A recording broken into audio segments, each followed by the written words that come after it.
رسوله الكريم أشهد أن لا إله إلا الله وحده لا شريك له وأشهد أن محمدا عبده ورسوله نبينا محمد صلى الله عليه وسلم رب اشرح لي صدري ويسر لي أمري واحلل عقدة من لساني يفقهوا قولي ربنا زدنا علما ربنا زدنا علما ربنا زدنا علما اللهم فقهنا في الدين اللهم فقهنا في الدين اللهم فقهنا في الدين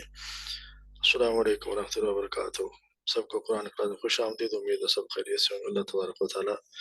ہمارے قبول فرمائے. اعوذ باللہ من الشیطان الرجیم بسم اللہ الرحمن الرحیم انفروا خفافا وثقالا وجاهدوا بأموالكم وأنفسكم في سبيل الله ذلكم خير لكم إن كنتم تعلمون لو كان عرضا قريبا وسفرا قاصدا لاتبعوك ولكن بعدت عليهم الشقة وسيحلفون بالله لو استطعنا لخرجنا معكم يهلكون أنفسهم والله يعلم إنهم لكاذبون عفى الله عنك لما أذنت لهم حتى يتبين لك الذين صدقوا وتعلم الكاذبين لا يستأذنك الذين يؤمنون بالله واليوم الآخر وأن يجاهدوا بأموالهم وأنفسهم والله عليم بالمتقين إنما يستأذنك الذين لا يؤمنون بالله واليوم الآخر وارتابت قلوبهم فهم في ريبهم يترددون. صدق اللہ العظیم.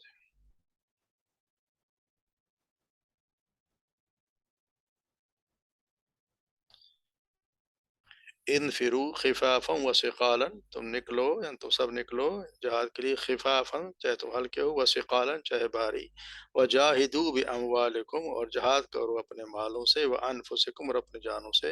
فی سبیل اللہ اللہ کی راہ میں ذالکم خیر لکم ان کنتم تعلمون یہ بہتر ہے تمہارے لیے اگر تم جانتے ہو لو کانا اگر ہوتا عرضا قریبا فائدہ یا مال غنیمت قریب ہوتا فسفرن قاصدہ اور اگر سفر ہوتا درمیانہ لتبعو کا یقیناً وہ اتباع کرتے آپ کے یعنی وہ آپ کے ساتھ چلتے ولیکن مگر بعودت علیہم شقہ دور ہو گئی ان پر مسافت یعنی پتہ چلا کہ جانا ہے دور ہو گیا تبوک فَسَيَحْلِفُونَ بِاللَّهِ اور ان قریب وہ قسمیں کھائیں گے اللہ کی لَوْ اسْتَعْنَا اگر ہمیں استطاعت رکھتے ہیں ہماری طاقت ہوتی لَخَرَجْنَا مَعَكُمْ تو ضرور ہم نکلتے آپ کے ساتھ یُهْلِكُونَ أَنفُسَكُمْ وہ ہلاک کر رہے ہیں اپنے جانوں کو وَاللَّهُ يَعْلَمُ إِنَّهُمْ لَكَاذِبُونَ اور اللہ جانتا ہے کہ بے شک وہ لَكَاذِبُونَ یقیناً وہ جھوٹے ہیں عَفَا اللَّهُ عَنْكَ معاف کر دیا درگزر کیا اللہ نے آپ سے لما اذنتا لما کیوں اذنتا اجازت دی لہم انہیں آپ نے اذنتا کیوں اجازت دی آپ نے لہم انہیں حتی یہاں تک کہ یتبین لک الذین صدقوا یہاں تک کہ واضح ہو جاتا آپ پر الذین صدقوا وہ لوگ جو جنہوں نے سچ کہا ہوا تعلم الکاذبین اور آپ جان لیتے کاذبین جھوٹوں کو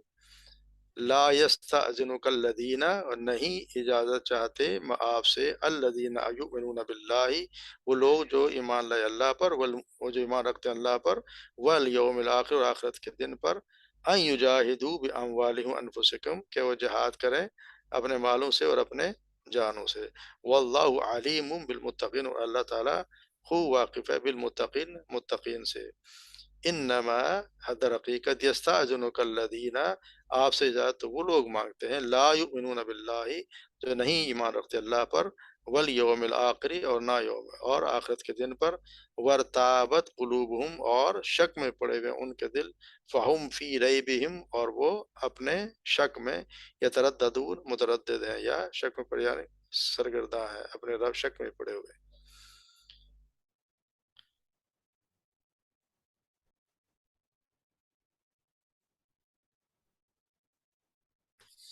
جیسے کہ ہم پڑھتے رہے ہیں کہ یہ غزوہ تبوک کے بارے میں آیتیں نازل ہوئیں. جب غزوہ تبوک کے اللہ آپ صلی اللہ علیہ وسلم نے سب کو یہ حکم دیا کہ غزوہ کے لیے جانا ہے اور تبوک کرو، اور آپ نے بتا بھی دیا تھا، کل ہم پڑھا کہ بتایا نہیں کہ اس دفعہ انہوں نے صاحب بتا دیا تھا کہ ہم نے کہاں جانا اور کس سے مقابلہ ہے. اور جیسے ہم نے کل جانا تھا کہ وہاں پہ حالات یہ تھے کہ شدید گرمی اور یہ 300 میل کا سفر، اور پھر اوپر سے فصلیں پکی ہوئی، تو بہت سے منافقین یا جو کمزور ایمان والے تھے وہ ڈگمگا لگے تھے. یہاں اللہ تبارک و تعالیٰ یا ان سے جہاد میں نکلنے کا حکم دیا جا رہا ہے کہ انفرو خفاف و ثقالا، کہ ضرور نکلو، تم سب نکلو. یہاں پہ سب کے لیے یہاں پہ عام حکم تھا، سوائے آگے آئے گا کہ جو مریض ہوں یا جس چیز کی کوئی وجہ ہے اس کے علاوہ سب نکلو. انفرو خفاف و ثقالا، چاہے تم ہلکے ہو یا چاہے تم بھاری ہو. اس سے مراد یہ کہ آپ نے ہر حال میں نکلنا، چاہے تم ہلکے یعنی کہ تم چاہے تندرست ہو، یا یعنی کہ آپ قوی ہوں یا ضعیف ہوں، مالدار ہوں یا فقیر ہوں، جوان ہوں یا بوڑھے ہوں، سوار ہوں یا پیدل ہوں، تمہارے پاس سامان ہو کہ نہ ہو، ہر حال میں تم نے نکلنا ہے جہاد کے لیے. تو یہ یہاں پہ بتایا گیا کہ ہر حال میں ہر شخص نے یہاں سے نکلنا ہے. ذالکم خیر لکم خفا مسقل وجاہدوا باموالکم، اور جو نہیں جانتی یا جو بیمار ہے یا کوئی اور، پھر اور یہ بھی کہا کہ جہاد کرو اپنے مالوں سے اپنے جانوں سے، یعنی ہر حال میں جہاد میں حصہ لینا ہے فی سبیل اللہ کی راہ میں. ذالکم خیر لکم ان کنتم تعلمون، یہ بہتر ہے تمہارے لیے اگر تم جانو. پھر یہ بتایا جانا کہ اگر یہ ہوتا ان کے لیے، جیسے ہم پڑھا پہلے بھی ہم نے سورہ نساء میں پڑھا، یا ایھا الذین آمنوا خذوا حذرکم فانفروا ثبات او انفروا جمیعا، اے لوگوں جو ایمان لے اپنے بچاؤ کا سامان پکڑو، پھر دستوں کی صورت میں نکلو، اکٹھے ہو کر نکلو. ہر حال میں تم نے نکلنا ہے، کیونکہ جہاد جو ہے وہ بہت ہی اہم فریضہ ہے، وہ بہت عظیم ترین فریضہ ہے بلکہ. تو اس میں اور یہ بھی بتا دیا گیا کہ اس میں اگر کوئی ہتھیار کسی کے پاس نہ ہو تو یہ بھی عذر اس کے لیے مسترد کر دی، کیونکہ بہت سے لوگ یہاں پہ بھی ایسے تھے جو آپ صلی اللہ علیہ وسلم کے پاس آئے اور آپ نے کہا کہ ان لوگوں نے کہا صلی اللہ علیہ وسلم ہمارے پاس سواری نہیں ہے. تو آپ کے پاس جب آپ نے کچھ لوگوں کو کر دیا کہ میرے پاس بھی نہیں ہے، تو بہت سے لوگ جو تھے اس طرح غمگین روتے ہوئے حالت میں گئے. تو یہ بھی یہاں پہ ہتھیار نہ ہو تو یہ بھی ان کے لیے ایک حکم کی تعمیل ہر حال میں جہاد کے نکلنے کی ضروری، امیر کے ہر حال میں اس نے حکم کی تعمیل کرنی ہے. اور پھر امیر کے فرائض میں سے ہے کہ وہ ہتھیار فراہم کرے. اسی لیے آپ صلی اللہ علیہ وسلم نے بہت سے لوگوں سے جہاد کی تیاری کے لیے چندے کی اپیل کی، اور ہمیں پتہ ہے کہ اس میں ایسا بھی ہے کہ سیدنا عثمان غنی انہوں نے بہت زیادہ اس میں حصہ لیا، اور آپ صلی اللہ علیہ وسلم نے اس دن کی بات کہی کہ آج کے بعد عثمان کچھ بھی کرے اس کے لیے، یعنی کہ اس کے لیے جنت ہی ہے، کچھ بھی کرے اس کے لیے کوئی برا نہیں ہے. یعنی اتنے اس کو اتنا بتایا کرو. آپ ہم پڑھیں گے دیکھیں گے کہ بہت سے لوگ جو اتنا سامان لے کے آیا کرتے تھے، ایسے لوگ بھی تھے جو بیچارے غریب تھے، اور ان کا کافروں کا یہ تھا کہ منافقین ان کا مذاق اڑاتے تھے کہ غریب لایا، یا کوئی اگر زیادہ دینے والا ہوتا تو اس کا کہتے شاید دکھاوا کر رہا ہے. مگر یہاں فرمایا گیا ہے کہ ہر حال میں اپنے مالوں سے اپنے جان سے اللہ کی راہ میں خرچ کرو، یہ تمہارے لیے بہتر ہے. پھر کہہ دیا کہ لو کان ارادن قریباً، اگر یہ نزدیک کا سفر ہوتا، اگر یہ سفر ہوتا ہے نزدیک ہی کہیں جانا ہوتا، تو پھر ان کا حال یہ ہوتا کہ پھر وہ ضرور تیار ہو جاتے. لیکن قریب ہی انہوں نے جانا ہوتا بہت، اور مال غنیمت بھی یہاں پہ اگر ان کو ملنا ہوتا تو پھر یہ فوراً سب تیار ہو جاتے. مگر یہاں پتہ چل گیا تھا کہ سفر کتنا لمبا ہے، کیونکہ سفر روم جیسی طاقت کے سامنے جا کے مقابلہ کرنا تھا، اور شدید گرمی بھی تھی، اور ملک میں قحط بھی برپا تھا، اور نئے سال کی فصلیں بھی ہمیں پتہ ہے کہ بس کٹنے کے قریب تھیں. اس لیے ان کو لمبا سفر جو ہے وہ بہت ذرا گرا گزر رہا تھا. تو یہ بتایا گیا کہ اگر یہ قریب ہوتا تو ان کے لیے کوئی مسئلہ نہیں تھا. مگر یہاں جب سفر کو یہ مانگ رہے ہیں کہ یہ دور ہے اور مشکل ہے، تو اس لیے اپنے آپ کو یہ مشکل میں ڈال رہے ہیں. اگر یہ ہوتا قریب تو پھر ان کے لیے ابھی دور کا سفر ان کے لیے اپنے جانوں پہ بنی ان کو مشکل ہو رہی ہے. اصل میں یہ منافقین جو تھے وہ اصل میں وہ لوگ تھے، یا بہت زیادہ یا کوئی بیچارے جس کو کچھ ملا نہیں، یا کمزور ایمان والے ہم کہہ سکتے ہیں. پھر آگے بتایا جا رہا ہے کہ یہ جو ہے یہ لوگ ایسے ہوں گے کہ پھر آپ سے آئیں گے اور پھر قسمیں بھی کھائیں گے، کیونکہ یہ عام جیسے کہ ہم نے یا آپ سے اجازت مانگیں گے کہ ہم جو ہماری یہ مجبوری ہے، اور بہت سے لوگ ہیں اللہ تعالیٰ نے پہلے بتا دیا کہ آپ سے آئیں گے قریب، اور آپ سے قسمیں کھائیں گے اللہ کی کہ اگر ہم استطاعت ہوتی تو ہم ضرور آپ کے ساتھ چلتے۔ یہ اپنے آپ کو جاگ بنانے کے جھوٹ جھوٹ بول رہے ہیں، یہ کتنا بلا وجہ کے بہانے بنائے جائیں، حالانکہ جو سچے مسلمان تھے ان کو تو اگر آپ نے اجازت بھی دی کہ آپ لوگ شریک نہ ہو، تو اس کے بعد جیسے میں نے بتایا کہ وہ جن کے پاس سواری نہیں تھی اور ان کو جو بتایا گیا کہ آپ سمجھ گئے میرے پاس بھی نہیں ہے، تو وہ بیچارے پریشان ہوتے ہوئے گئے۔ اسی طرح سیدنا علی سے آپ نے فرمایا کہ تبوک مدینہ میں آپ نے اپنا جانشین سیدنا علی کو بنا دے کہ آپ میرے پیچھے سے جانشین ہو۔ سیدنا علی رضی اللہ تعالیٰ عرض کریں کہ اللہ کے رسول، آپ مجھے بچوں اور عورتوں میں چھوڑے جا رہے ہیں۔ آپ نے فرمایا علی، تم اس بات سے خوش نہیں ہو کہ میرے نزدیک تیرا وہی درجہ اور مقام ہے جو موسیٰ کے ہاں ہارون کا تھا، فرق صرف یہ اتنا ہے کہ میرے بعد کوئی نبی نہیں ہے۔ یعنی تمہیں میں سے جس طرح ہارون موسیٰ علیہ السلام جو کوہ طور پہ گئے تھے، تو ہارون علیہ السلام کو اپنی جگہ بنا کے گئے جانشین، تو میں تمہیں جو ہے وہ اس طرح چھوڑ کے جا رہا ہوں اس کے۔ تو یہ ایسا بہت سے لوگ تھے، جیسے ابو ہریرہ بیان کرتا ہے، آپ نے فرمایا کہ درہم و دینار اور چادر کا بندہ تو برباد ہو، یعنی کہ جو اس چکر میں رہے کہ مجھے دنیا کی زندگی مل جائے اور اسی میں خوش رہے، تو آپ نے فرمایا درہم و دینار اور چادر کا بندہ برباد ہوا کہ اگر اسے دیا جائے تو خوش، اور نہ دیا گیا تو نہ خوش ہے۔ ایسا شخص ہلاک اور برباد ہوا، یعنی یہلکون انفسہم، یعنی کہ بربادی ہے ان کے لیے۔ ایسا شخص ہر کا ہلاک اور برباد ہوا، اسے اگر یعنی آپ سمجھ رہے ہیں کہ اسے کانٹا چبھے تو نہ نکلے، یعنی کوئی نکالنے والا بھی نہ ہو، اور خوشخبری ہو اس بندے کے لیے جو اللہ کے راستے میں اپنے گھوڑے کی لگام تھامے ہوئے ہو، اس کا سر پراگندہ ہو اور پاؤں غبار آلود ہوں۔ اگر وہ پہرے پر ہو تو اس کا حق ادا کرے، اور اگر پیچھے ہو یعنی لشکر کے پیچھے اسے مقرر کیا گیا ہو تو اس کا حق ادا کرے۔ حالانکہ دنیا کی حالت اس کی ہے اور شخص کی کہ اگر وہ اجازت چاہے تو نہ ملے، اور اگر سفارش کرے تو قبول نہ کی جائے، اور اتنا غریب آدمی ہے کہ اس کی کوئی اہمیت نہ ہو لوگوں کی نظر میں، مگر یہاں پہ اللہ تبارک و تعالیٰ کی نظر میں اس کی بہت زیادہ آپ سمجھ رہا، تو اس کو تو اللہ تبارک و تعالیٰ نے خوشخبری دی ہے کہ اس بندے کے لیے خوشخبری ہو۔ پھر یہ کیا کہ یہ بتا دی گیا لفون اخراجنا معکم یہ لکون، یہ ہلاک کر رہے ہیں اپنے آپ کو، واللہ یعلم انکم لکاذبون، اور اللہ جانتے ہیں کہ جھوٹے ہیں، یعنی کہ جھوٹ موٹ کے بہانے بنا رہے ہیں۔ آپ صلی اللہ علیہ وسلم کے بہت سے لوگ آیا کرتے تھے اور بناوٹی عذر پیش کر کے آپ سے رخصت مانگی۔ آپ صلی اللہ علیہ وسلم نے بھی اپنے جیسے پتہ ہے کہ بہت ہی مہربان تھے، ان کی بنا پر جاننے کے بعد آپ صلی اللہ علیہ وسلم کو سمجھ تو آتی تھی کہ بہانے بنا رہے ہیں، اس کے باوجود آپ نے رخصت عطا فرما دی۔ تو اس کو اللہ تبارک و تعالیٰ نے پسند نہیں فرمایا، اور آپ کو اس کا اس سے نرمی آپ کو یہ بتایا گیا کہ اتنی نرمی جو ہے وہ ان کے لیے مناسب نہیں ہے۔ رخصت دینے کی وجہ سے آپ اگر ان کو رخصت نہ دیتے تو جیسے آگے پڑھیں گے کہ اللہ نے فرمایا کہ پھر آپ کو پتہ چل جاتا کہ کون کیا ہے۔ تو یہاں اتنا اللہ آپ صلی اللہ علیہ وسلم کو یہ بڑے ہی محبت سے سمجھایا کہ عفا اللہ عنک، اللہ تبارک و تعالیٰ نے آپ کو آپ سے درگزر کیا، آپ کو معاف کیا۔ لما اذنت لهم حتى يتبين لك الذين صدقوا، کیوں آپ نے اجازت دے دی ان کو یہاں تک کہ آپ جان لیتے ان میں سے کہ جو سچے تھے، کہ ان کے بہانے کھل جاتے، ان کے منافق ان کا یہاں پہ ان کا راز فاش ہو، ان کا ہو جاتا، پردہ فاش ہو جاتا کہ وہ کس طرح کے لوگ ہیں۔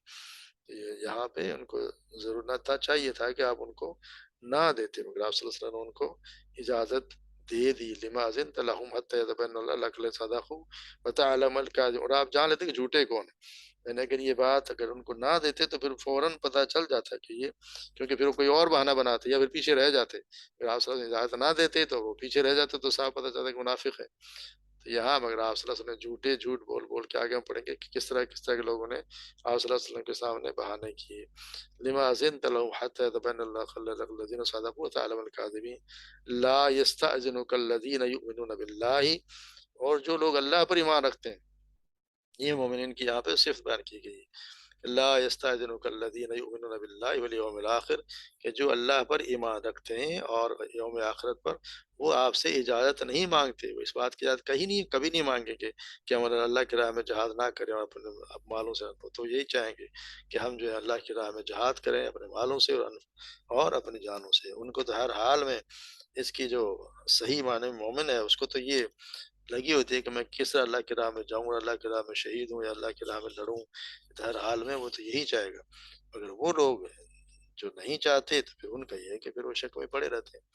تو ان کے یہ حال جو سچا مومن ہے اس کے تو یہی ہے ہر حال میں وہ تو چاہے گا، وہ تو تیاری بھی اسی حال میں کرے گا، اور ایسا موقع آئے گا تو اپنی جان اور مال دونوں اللہ کی راہ میں کھپا دے گا۔ اللہ کے دین کو بلند کرنے کے لیے وہ اپنا سب کچھ قربان کر دے گا۔ اس سے پھر پتہ بھی چل جائے گا کہ کون سچا مومن ہے اور کون منافق ہے یا کمزور ایمان والا ہے۔ لا يستأذنك الذين يؤمنون بالله واليوم الآخر أن يجاهدوا بأموالهم وأنفسهم والله عليم بالمتقين۔ اللہ تبارک و تعالیٰ متقین کو، اللہ تبارک و تعالیٰ متقین سے پرہیزگاروں سے خوب واقف ہے۔ اور جو ایسے لوگ ہیں جو اللہ کی طرف پہ ایمان، اللہ پر ایمان نہیں رکھتے، انما یستأذنک الذین لا یؤمنون باللہ والیوم الآخر، وہ لوگ جو اللہ پر ایمان نہیں رکھتے اور یوم آخرت پر بھی ایمان نہیں رکھتے، ورتابت قلوبہم فہم فی ریبہم یترددون، پھر یہ ہے کہ ان کے دل شک میں پڑے ہوئے ہیں، جو اپنے شک میں حیران پھرتے رہتے ہیں، یعنی ان کے دل ایمان سے خالی ہیں اور شکوک و شبہات سے بھرے ہوئے ہیں۔ یہ لوگ جب مجاہد ان کو کامیاب اور اسلام کو غالب دیکھتے ہیں تو کہتے ہیں کہ جہاد میں شریک نہ ہوئے تو پھر عزت مجروح ہوگی، لوگ اچھی نظر سے نہیں دیکھیں گے، تو ایسی بات پر وہ سوچ سوچ کر وہ جہاد میں شرکت کے لیے قدم بڑھاتے ہیں، مگر پھر جہاد میں مشکلات سب نظر آتی ہیں تو فوراً پلٹ آتے ہیں، پیچھے کی طرف واپس چلے جاتے ہیں۔ اس کا مطلب یہ وجہ یہی ہے کہ ان کے دلوں میں ایمان نہیں ہے، اس لیے وہ آپ صلی اللہ علیہ وسلم سے پیچھے رہنے کی زیادہ طلب کرتے رہتے ہیں۔ ورتابت قلوب، یعنی آپ جس دین پہ لائے ہیں اس کے بارے میں انہیں شک ہے، لیکن مومنون اللہ تعالیٰ کی بیماری سے اس پر محفوظ رکھا ہوا ہے۔ جیسے ہم آگے پڑھیں گے سورہ حجرات میں، انما المؤمنون الذین آمنوا باللہ ورسولہ، مومن تو وہی ہے جو اللہ اور اس کے رسول پر ایمان لائے، ثم لم یرتابوا، اور پھر انہوں نے اس میں کوئی شک نہیں کیا، وجاہدوا باموالہم وانفسہم فی سبیل اللہ، اور انہوں نے جہاد کیا اپنے مالوں اور اپنی جانوں کے ساتھ اللہ کی راہ میں، اولئک هم الصادقون، یہی لوگ ہیں جو سچے ہیں۔ یعنی سچے کی نشانی یہ کہ وہ پھر اللہ کے ایمان لاتا اللہ پر، اس کے رسول پر، اور اس پر کسی شک نہیں ہے۔ اگر تھوڑا بہت شک کیا کہ ایمان پہ شک کیا یا اللہ کے رسول کی بات پہ کسی پہ شک کیا تو پھر وہ سچا مومن ہے نہیں۔ اولئک هم الصادقون، یہی وہ لوگ ہیں جو سچے ہیں جن میں یہ صفات ہو، اللہ پر ایمان لایا ہو اور اللہ کے رسول پر ایمان لایا ہو اور اس میں شک نہ کیا ہو، تو پھر اللہ کی راہ میں اپنے مالوں سے اپنے جانوں سے جہاد کرے تو وہی سچا مومن ہے، اس کی یہ صفت ہے کہ وہی سچا مومن ہوگا۔ تو اللہ تبارک و تعالیٰ ہمیں صحیح سمجھنے کی اور اس پر عمل کرنے کی توفیق عطا فرمائے، اور ہمیں بھی ان لوگوں میں شامل کرے جو کم از کم اپنی مالوں سے اور جان سے، آج کل تو چانس کم ہی ہے کیونکہ وہ لوگ جو جہاد کرتے ہیں اس امیر کی طرف سے حکم ہونا چاہیے، اسلامی حکومت، اور وہ پھر لوگوں کو جہاد کی طرف بلائے تو پھر جہاد پھر کرنا ہوتا ہے، ہر کسی کے اکیلے انفرادی طور پہ نہیں ہے، مگر پھر بھی اگر جہاں زیادہ ہو یا کم سے کم مسلمانوں کی مدد کی ضرورت ہو تو وہاں اپنی مالوں سے مدد کرنی چاہیے۔ اللہ تبارک و تعالیٰ ہمیں عمل کرنے کی توفیق عطا فرمائے۔ وما علینا الا البلاغ۔